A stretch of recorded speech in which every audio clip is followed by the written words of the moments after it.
செய்யக்கூடிய ஆற்றலை கொடுக்கிறார். கன்னி லக்னத்துல பிறந்திருக்கிறங்க சூரியன் இருந்தா தெரிகிறார். சூரிய பகவானை பொறுத்த வரைக்கும் 12க்கு ஆதிபத்தியம் பெற்றார்.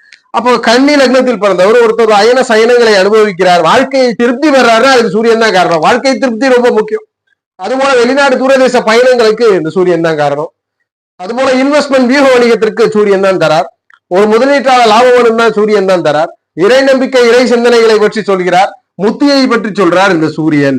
அப்ப இந்த சூரியன் எப்ப இதெல்லாம் நல்ல முறையில கொடுக்கிறார்? ஏன்னா ரெண்டே விஷயம் தான், இன்வெஸ்ட்மெண்ட் பண்றார் ஒருத்தர், அதுல பெரும் லாபம் பண்ணலாம், ஒருத்தர் பெரும் நஷ்டம் அடையலாம். லாபம் என்ற எதுவுமே ஆதிபத்தியக்காரக லாபத்தை பெறுவதற்கு இங்கு ஜாதக ரீதியிலே சுக்கிரனுடைய தொடர்பை பெற்றிருப்பது ஒரு நல்ல பலனை கொடுக்கிறது. அதுபோல சனியோட தொடர்பு இல்லாம 5க்கு அதிபதி கண்டிப்பா கூடாது, குருவோட தொடர்பு வரணும். சுக்கிர குரு தொடர்பே முதன்மையானது. அதன் பிறகு புதனை எடுத்துக்கொள்ளலாம், அதன் பிறகு புதன். அப்ப உங்க ஜாதகத்துல சூரியன் 12க்கு அதிபதி மறைவு பாவங்களில் வெளுத்தா நன்மை. சுக்கிர குரு புதன் போன்ற கிரக தொடர்போடு இருக்கும் பொழுது இந்த சூரியன் யோக பலனை தருகிறார். இந்த சூரியன் நல்ல பலனை கொடுக்கிறார். எப்படி? 12ஆம் இடத்தின் ஆதிபத்திய காரகத்தின் வாயிலாக